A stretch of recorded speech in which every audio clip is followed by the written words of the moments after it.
নমস্কার, welcome to my channel healthy diet with tasty recipes. আমি doctor Jayashree জানা, homeopathy consultant and nutritionist. আজকের episode একটি ডিজিজ কন্ডিশন নিয়ে। আজ আমি আপনার সাথে ডিসকাস করবো খুবই কমন, এখন প্রতি 10 জনের মধ্যে একজনের এই প্রবলেম হচ্ছে। শুধু আমাদের ভারতবর্ষে নয়, অল ওভার দ্য ওয়ার্ল্ডই এফেক্টেড হচ্ছে মানুষ এই প্রবলেমে। সেটা হচ্ছে কিডনি স্টোন। আমাদের এখনকার কিছু লাইফস্টাইল, কিছু ডায়েট হ্যাবিট আর জিনগত কিছু কারণও থাকে। তো বিভিন্ন কারণে বেশিরভাগ এখন প্রতি 10 জনে একজনের কিডনি স্টোন সাফার করছে মানুষ। এবং এই কিডনি স্টোনের জন্য খুব সিভিয়ার কমপ্লিকেশনও ডেভেলপ করে। খুব বেশি অতিরিক্ত সিভিয়ার পেন হতে পারে, তলপেটে, পিঠের দিকে ব্যথা হতে পারে, বা ইউরিনারি ট্র্যাক্ট ইনফেকশন খুব সিভিয়ারলি হতে পারে। এবং বহুদিন ধরে যদি আনট্রিটেড থাকে তাহলে রেনাল ফেলিওর পর্যন্ত হতে পারে, কিডনি ড্যামেজ হয়ে যেতে পারে। তো এরকম ধরনের বিভিন্ন সমস্যা কমপ্লিকেশন হিসেবে দেখা দিতে পারে যদি ঠিক সময়ে কিডনি স্টোনের ট্রিটমেন্ট না করা হয়। তাই বিস্তারিত জানতে ভিডিওটি স্কিপ না করে শেষ পর্যন্ত সাথে থাকুন। কিডনি হচ্ছে আমাদের এক্সক্রিটরি অর্গান। জেনারেলি কী হয় যে আমাদের যে ব্লাড সেটাকে কিডনি ছাঁকনির মতো ছেঁকে টক্সিক প্রোডাক্টগুলোকে ইউরিনের মাধ্যমে আমাদের শরীর থেকে টক্সিক প্রোডাক্টগুলোকে বের করতে সাহায্য করে। কিডনি স্টোন হচ্ছে একটা সলিড মাস, যেটা কি মিনারেল অ্যান্ড সল্টের কম্পোজিশনে তৈরি হচ্ছে। এরপর কিছু সার্কামস্ট্যান্স থাকে, কিছু কন্ডিশন থাকে, তখনই কিডনি স্টোন তৈরি হয়। কিডনি স্টোন জেনারেলি বিভিন্ন ধরনের হয়। ছোট একটা একদম ছোট্ট একটা চিনির দানা থেকে শুরু করে একটি পিং পং বলের সাইজ পর্যন্ত হতে পারে। এবং এটার সারফেসটা স্মুথও হতে পারে, রাফও হতে পারে, আবার পেল ইয়েলো, হালকা ইয়েলোইশ কালার হতে পারে, আবার হালকা ব্রাউনিশ কালার হতে পারে। কিডনি স্টোন যদি বহুদিন ধরে আনট্রিটেড কন্ডিশনে থাকে তাহলে আপনার বেশ কিছু সিভিয়ার কমপ্লিকেশন ডেভেলপ করবে শরীরে। খুব সিভিয়ার পেইন হবে, সেই পেইনের জন্য, ব্যথার জন্য আপনার রেগুলার লাইফ ডিস্টার্ব হতে পারে। আপনার ইউরিনারি ট্র্যাক্ট ইনফেকশন খুব সিভিয়ারলি হতে পারে। আপনার রেনাল ফেলিওর পর্যন্ত হয়ে যেতে পারে, যেটা কিডনি ফেলিওর বলি। বা আপনার এমনকি কিডনিকে খুব খারাপভাবে ড্যামেজও করতে পারে। কমনলি 4 ধরনের কিডনি স্টোন দেখা যায়। মোটামুটি সবচেয়ে বেশি যে স্টোন দেখা যায় সেটা হচ্ছে ক্যালসিয়াম অক্সালেট কিডনি স্টোন। এটা কি হয় না, ক্যালসিয়াম আমাদের ইউরিনের মধ্যে অক্সালেটের সাথে কম্বাইন করে ক্যালসিয়াম অক্সালেট স্টোন ফর্মেশন করে। কিন্তু ক্যালসিয়াম অক্সালেট স্টোনটার নাম এবং সবচেয়ে কমন এই স্টোন হয়েছে, এটা নামটা শুনে এটা ধারণা করবেন না যে ক্যালসিয়াম অক্সালেট, তাহলে কি ক্যালসিয়াম ইনটেক বেশি করেছে বলে ক্যালসিয়াম অক্সালেট, তা নয়। অ্যাকচুয়ালি ইনঅ্যাডিকুয়েট ক্যালসিয়াম ইনটেকের জন্যই। কারণ যারা ক্যালসিয়াম ইনটেক কম করেন এবং ফ্লুইড ইনটেকটাও খুবই কম করে, তাদের ক্ষেত্রে ক্যালসিয়াম অক্সালেট এই স্টোনটা ডেভেলপ করে। নেক্সট কমন হচ্ছে মোটামুটি 10 to 20% দেখা যায় ইউরিক অ্যাসিড স্টোন। এখানে ইউরিনের নেচারটা খুব অ্যাসিডিক হয়, স্টোনের কম্পোজিশনে ইউরিক অ্যাসিড পাওয়া যায়। এবং জেনারেলি যারা খুব বেশি হাই পিউরিন ইনটেক করেন, খুব বেশি অ্যানিম্যাল ফুড খেয়ে থাকেন এবং জলটা একটু কম খান, তো তাদের ক্ষেত্রে এই ধরনের তাদের কী হয়, তাদের শরীরে মোনোসোডিয়াম ইউরেট গঠন করে এবং এটাই পরবর্তীকালে তখন ইউরিক অ্যাসিড স্টোন ডেভেলপ করে। নেক্সট টাইপ বলবো যে ক্যালসিয়াম ফসফেট স্টোন, যেটা জেনারেলি একটু 5% দেখা যায়, একটু কম পার্সেন্টেজ দেখা যায়, যে ক্যালসিয়াম ফসফরাস নামক মিনারেলের সাথে কম্বাইন করে ক্যালসিয়াম ফসফেট স্টোন গঠন করে। আরেক ধরনের স্টোন যেটা একটু রেয়ার, সেটা হচ্ছে সিস্টিন স্টোন। যখন ইউরিনে সিস্টিন সিক্রেট হয়, সিস্টিনটা ইউরিনের মধ্যে লিকেজ হয়ে তা ইউরিনের সাথে মিক্সড হচ্ছে, তখনই দেখা যায় যে সিস্টিন কিডনি স্টোন হয়েছে। আদার যে ভ্যারাইটিগুলো বললাম, ওই ধরনের স্টোনগুলোর সাইজ যেমন হয়, তার থেকে সবচেয়ে বড় সাইজের স্টোন জেনারেলি দেখা যায় এই সিস্টিন কিডনি স্টোনে। যারা খুব কম পরিমাণে জল খান বা ফ্লুইড ইনটেক করেন এবং ম্যালিক অ্যাসিডটা যাদের একটু বেশি খাওয়ার টেন্ডেন্সি থাকে, তাদের ক্ষেত্রেই এই সিস্টিন স্টোন দেখা যায়। তো অনেকের মনে অনেক ভুল ধারণা থাকে কিডনি স্টোন কেন হয়েছে। সেটা যাদের একটু লং টার্ম হাই ব্লাড প্রেশারে সাফার করছেন, ডায়াবেটিস পেশেন্ট আছে, বা আপনার ওবেসিটিতে আপনি আছেন, আপনার এক্সেস ওয়েট আছে বহুদিন ধরে, যদি লং টার্ম আপনি এই সব প্রবলেমের সাফার করেন, সেখানে আপনার কিডনি স্টোন ডেভেলপ করতে পারে। এছাড়া আরেকটা খুব কমন প্রবলেম, যেটা হচ্ছে খুব বেশি কম ফ্লুইড ইনটেক করা। নট অনলি জল, জল, ফল, সবজি, আমাদের বিভিন্ন ধরনের ফল সবজিও মানুষের অনেক কম খাওয়া হয় ব্যস্ততার জন্য, বা অনেকেই বাচ্চা থেকে ছোটোবেলায় ঠিক সেইভাবে অভ্যেস না হলে ফল সবজি খাওয়া ঠিকমতো খায় না। তো ফল সবজি কম খেলে সেখানে ফ্লুইড ইনটেকটা, মানে শুধু জল খেয়ে আমাদের শরীরে total fluid intake meet up করা যায় না। সেই জন্য আমাদের খাবারের ডায়েট প্ল্যানে বিভিন্নভাবে আলাদা ফুড আইটেম রাখার দরকার পড়ে, যাতে আমাদের শরীর ডিহাইড্রেশন না হয়, হাইড্রেটেড থাকে। তো বিভিন্ন কারণে যদি ফ্লুইড ইনটেক কম হয় বা অ্যাজ এ হোল জলও কম খাওয়ার অভ্যেস থাকে, তাদের ক্ষেত্রেও কিডনি স্টোন ডেভেলপ হওয়ার খুব চান্স থাকে। এখনকার দিনে যেটা মডার্ন লাইফে হয়েছে, যে নিজের সুবিধা মতো একটা সোশ্যাল মিডিয়ার মাধ্যমে আপনি কিছু একটা ভিডিও দেখলেন, সেটাকে আপনি ফলো করতে শুরু করলেন। আপনি নিজস্ব কোনো ফিজিক্যাল চেক আপ করলেন না। কোনো ডক্টর, ডায়েটিশিয়ান বা যারা ফিজিক্যাল এক্সারসাইজের জন্য এক্সপার্ট আছেন, কারোর সাথে কোনো রকম কনসাল্ট না করে নিজেই নিজের সুবিধা মতো কিছু স্টেপ আপনি নিয়ে ফেলেন, তখনই কিন্তু অনেক সমস্যা হয়। যেমন তার জন্য কিডনি স্টোনের প্রচণ্ড সমস্যা দেখা দিয়েছে বেশি করে। যেমন হচ্ছে, যারা খুব বেশি জানেন যে ক্যালোরি আমাকে ক্ষয় করতে হবে, খুব ভালো এক্সারসাইজ করতে হবে, এবং খুব বেশি এক্সারসাইজ করছেন, কিন্তু এক্সারসাইজ করছেন, ক্যালোরি বার্ন করছেন, প্রচণ্ড পরিমাণে সোয়েটিং হচ্ছে আপনার, কিন্তু এক্সেস সোয়েটিংয়ের কারণে আপনার যে ডিহাইড্রেশন হয়ে যাচ্ছে, আপনার ফ্লুইড ইনটেক তখন যে আরও বাড়াতে হবে, বা আপনার কোন এক্সারসাইজের সাথে কতটা ফ্লুইড ইনটেক আপনার করা দরকার, বা একটা এক্সারসাইজ ঠিক কতটা করা দরকার, এগুলো আপনি কোনো এক্সপার্টের সাথে গাইড না নিয়ে যদি আপনি নিজেই যে খুব বেশি করেন, তখনই কিন্তু আপনার কিডনি স্টোন ডেভেলপ হওয়ার প্রচণ্ড চান্স থাকে। আপনার ডায়েট প্ল্যানে আরও বেশি করে হাইড্রেটিং ফুডগুলো ইনক্লুড করতে হবে। সেগুলো আপনি ঠিকমতো গাইড নিচ্ছেন না কোনো ডায়েটিশিয়ানের কাছ থেকে, তখনই কিন্তু আপনার কিডনি স্টোন ডেভেলপ করার প্রচণ্ড চান্স থাকবে। আবার এখন হয়েছে যেটা, যারা হয়তো ওবেসিটি আছেন, আপনি নিজের মতো করে, বা আপনি যাতে ওবেস না হয়ে যান, আপনি আপনার বেশ নর্মাল স্লিম ফিগার মেনটেন করার জন্য আপনি নিজের সুবিধা মতো ডায়েট প্ল্যান মেনটেন করছেন। কিছু একটা দেখলেন, কোনো কিছু পড়লেন ম্যাগাজিনে, বা আপনি সোশ্যাল মিডিয়াতে আপনি কিছু দেখলেন, ব্যাস আপনি ক্র্যাশ ডায়েট ফলো করতে শুরু করলেন। ক্র্যাশ ডায়েট কী হচ্ছে না, যেখানে আপনার হাই প্রোটিন ডায়েট নিচ্ছেন আপনি, বা অনেক ক্ষেত্রে কার্বোহাইড্রেট কম করছেন, ফ্যাট কম করছেন, ঠিক আছে, কিন্তু হাই প্রোটিন নিতে গিয়ে আপনি কি করছেন না, অনেক সময় অ্যানিম্যাল প্রোটিনটা বেশি নিয়ে ফেলছেন। আপনার যতটা প্রয়োজন নয় তার থেকে বেশি আপনি অ্যানিম্যাল প্রোটিন নিয়ে ফেলছেন। তখনই সেটা কি হচ্ছে না, এক্সেস হাই ইনটেক হয়ে যাচ্ছে আপনার প্রোটিন। তখন এক্সেস যদি আপনার প্রোটিন ইনটেক হয়ে যায়, আর স্পেশালি যদি আপনার অ্যানিম্যাল প্রোটিনটা বেশি নেওয়া হয়ে যায়, তখনও কিন্তু আপনার কিডনি স্টোন ফর্ম করার প্রচণ্ডভাবে চান্স থাকে। এখনকার ফাস্ট ফুডের দুনিয়াতে যতই সাবধান করা হোক, যেরকম এখন যেটা সিচুয়েশন চলছে, এখনকার যে লাইফস্টাইল চলছে, একটা পার্সেন্টেজ মানুষ ঠিক কিন্তু হেলদি ওয়েতে লাইফস্টাইল মেনটেন শুরু করেছেন। এখন মানুষ আগের থেকে অনেক বেশি কনসিয়াস হয়েছে। এটা আমরাও আমাদের প্র্যাকটিস লাইফে যথেষ্ট লক্ষ্য করছি, যে তারা যথেষ্ট সময় থাকতে কনসিয়াস হচ্ছেন, ভালোভাবে হেলদি লাইফস্টাইল মেনটেন করছেন, হেলদি ডায়েট প্ল্যান মেনটেন করছেন।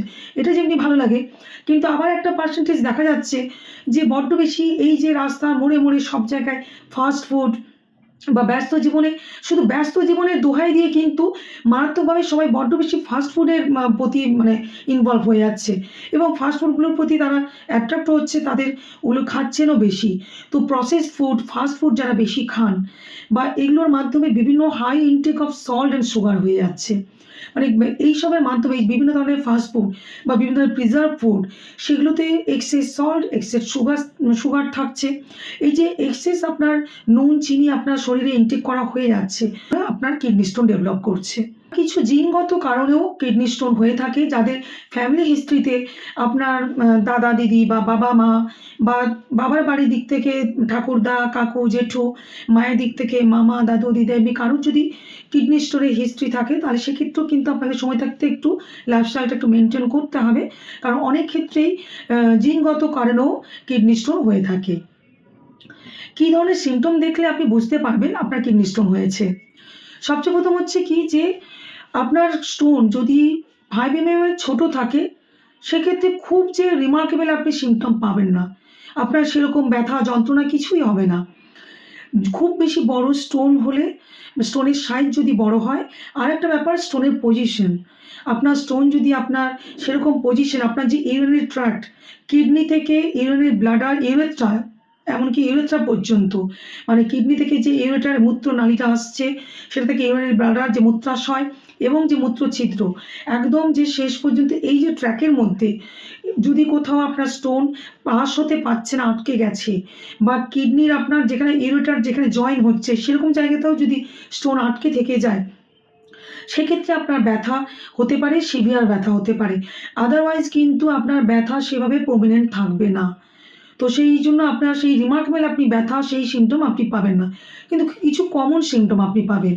আপনার বহুদিন ধরে আপনার একটু ইনডাইজেশন হচ্ছে, একটু বমি বমি ভাব, বা কখনো বমি হচ্ছে, আপনি ঠিক বুঝতে পারছেন না, খাওয়া দাওয়া ঠিকঠাক করছেন, টাইম মেনটেন করছেন, তবুও আপনার যেন ঠিক মতো ঠিক ডাইজেস্ট হচ্ছে না, বা ইরেগুলার বাউল সিনড্রোমও আপনার হচ্ছে, বা স্টুলও যেন ঠিক ক্লিয়ার হচ্ছে না, এরকম ধরনের সমস্যা হতে পারে। ইউরিনের কালারটা হালকা যেন পেল ইয়েলো টাইপের একটা ব্যাপার আসছে। অনেক সময় যেটা হয় যে আপনি হয়তো বাইরে গেছেন কোথাও, ঠিকমতো জল খাওয়া হয়নি, একটু হালকা হলদেটে, যেটা হয় সত্যিই তাই হয়, সামান্য মানে অ্যাকুট কোনো ডিহাইড্রেশন কন্ডিশন হয়েছে, আপনি বাইরে গেছেন বা গরমকালে বা কোনো কারণে খুব বেশি এমন কিছু কাজ করেছেন, অতিরিক্ত সোয়েটিং হয়েছে, একদিনের জন্য আপনার ইউরিনটা পেল ইয়েলো কালার হয়েছে, আপনি যেই আবার একটু জল খেলেন ঠিক হয়ে গেল, সেক্ষেত্রে আপনি আর কেয়ার করলেন না। কিন্তু যদি দেখেন যে এই পেল ইয়েলো কালারটা আপনার দিনের পর দিন হচ্ছে, আপনার মানে রোজই ধরুন আপনার পেল ইয়েলো কালার ইউরিন দেখতে পাচ্ছেন, কিন্তু আবার জল বেশি খাচ্ছেন, পরের ইউরিনটা আপনার জল খাওয়ার পরে হয়তো আবার হালকা হয়ে যাচ্ছে, কিন্তু আবার কিছুক্ষণ পরে যখন ইউরিন যাচ্ছে তখন আবার ইয়েলোইশ কালার হচ্ছে। তো এরকম ধরনের যদি রঙটা চেঞ্জ হয়, আবার কোনো কোনো ক্ষেত্রে হালকা রেডিশ, যেখানে আপনি হয়তো পুরোপুরি ব্লাড দেখতে পাচ্ছেন না, কিন্তু ইউরিনের রঙটা আপনার হালকা রেডিশ হচ্ছে, সেক্ষেত্রেও কিন্তু আপনাকে চিন্তাভাবনা করতে হবে। অনেক ক্ষেত্রে হয়তো যখন খুব সিভিয়ার কন্ডিশন হয়ে যায়, বা আপনার স্টোনটা আপনার ট্র্যাকে কোথাও রাপচার করে দিচ্ছে কোনো রকম ভেনকে, তো তখন ইউরিন ব্লাড আরও বেশি হয় বা ব্লিডিং যখন বেশি হয় তখন হয়তো আপনি পুরোপুরি ব্লাড দেখতে পাবেন ইউরিনে।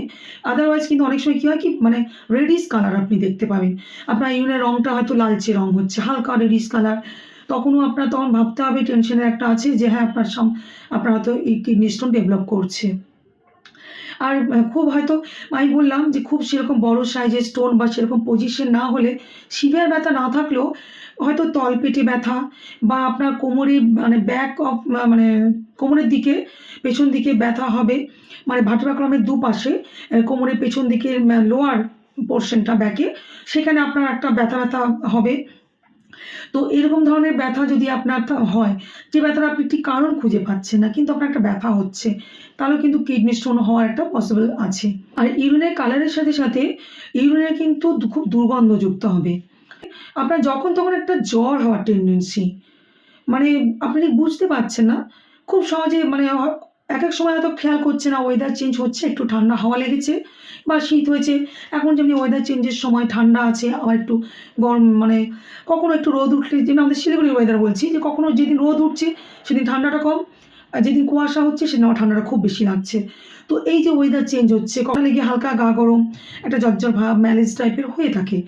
কিন্তু যদি দেখেন যে আপনার এই জিনিসটা, এই মানে জ্বর ভাবটা থেকে থেকেই হচ্ছে, প্রতি 7 দিন 8 দিনে 10 দিনে আপনার মানে একটা রিপিট হচ্ছে, আপনি ভালো করে খেয়াল করে দেখবেন যে ঠিক সবসময় যে ঠান্ডা হাওয়া লেগেছে বা ওয়েদার চেঞ্জ কারণ ঠিক তা নয়, তখনই ধরে নিতে হবে যে মেবি আপনার কোনো একটা ইনফেকশনও কাজ করছে ভেতরে এবং কিডনি স্টোন ডেভেলপ করেছে।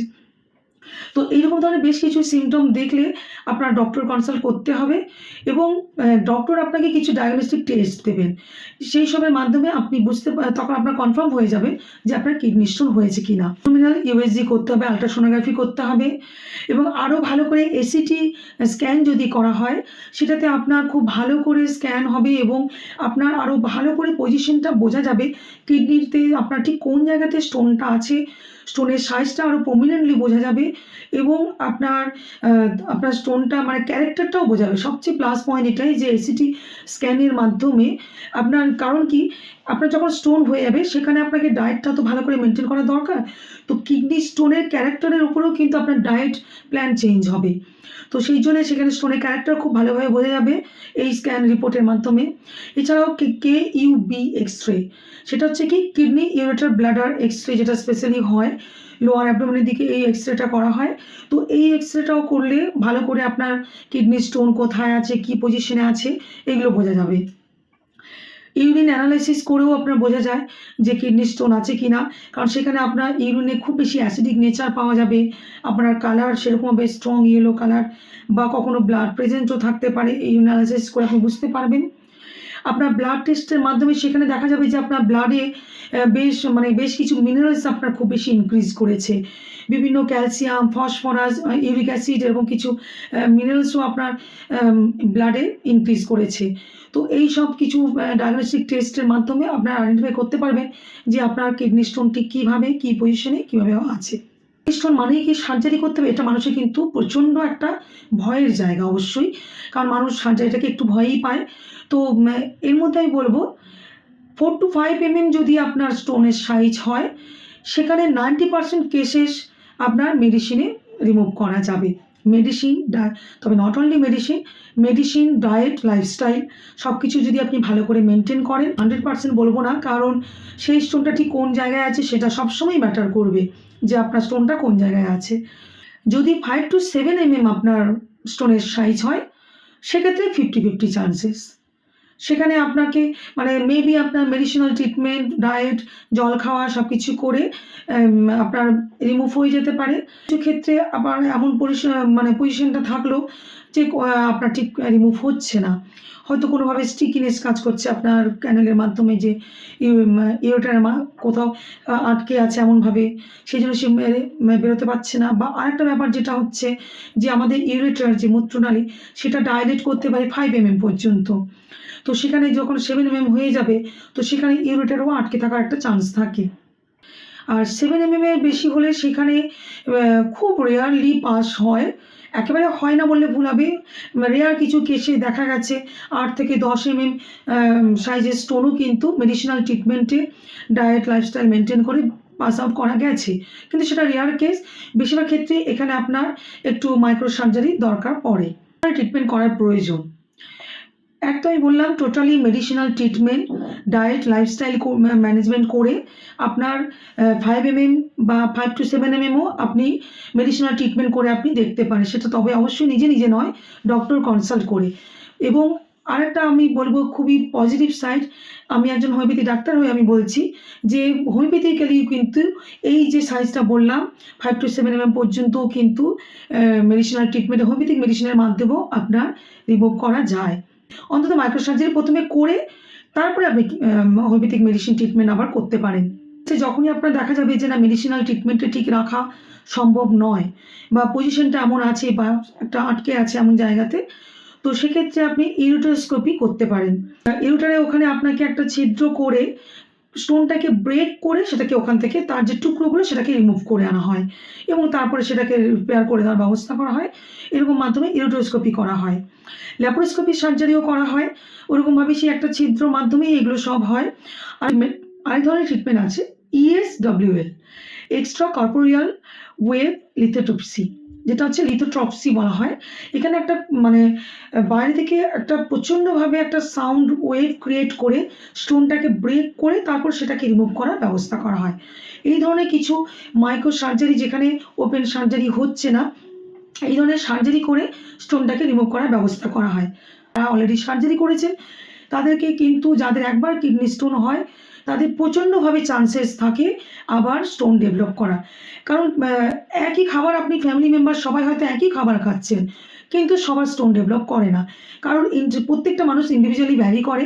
তাদের ইন্টারনাল, তাদের অ্যাক্টিভিটিস, তাদের সব কিছু, লাইফস্টাইল সব কিছু তো ইন্ডিভিজুয়াল ভ্যারি করে। তো কোনো না কোনো কারণ একটা থাকে, ম্যাটার থাকে, যার জন্য আপনার কিডনি স্টোন হয়েছে। তো কিডনি স্টোন একবার হয়ে গেলে আবার রিকারেন্ট টেন্ডেন্সি থাকে। অনেক ক্ষেত্রে দেখা গেছে 2-5 বছর পরে তো কিডনি স্টোন 70-80% দেখা গেছে যে 2-5 বছর পরে তো কিডনি স্টোন হয়ই। আবার কারো ক্ষেত্রে 1-2 মাসের মধ্যেও আবার কিডনি স্টোন ডেভেলপ করতে পারে, যাদের খুব বেশি রিকারেন্ট টেন্ডেন্সি থাকে। তাই কিডনি স্টোন আপনি এটা ভাববেন না যে আমার ইউরেটারে স্টোনটা ছিল, বের করে নেওয়া হয়েছে, আমি নিশ্চিন্ত, এবার আমি আবার নর্মাল লাইফ অবশ্যই লিড করতে পারবেন, কিন্তু ডায়েটের দিক থেকে বা লাইফস্টাইলের দিক থেকে কিন্তু আপনাকে সেটা মাথায় রাখতে হবে যে আপনার স্টোন হয়েছিল। কিছু জিনিস আপনাকে কিন্তু মেনটেন করেই থাকতে হবে।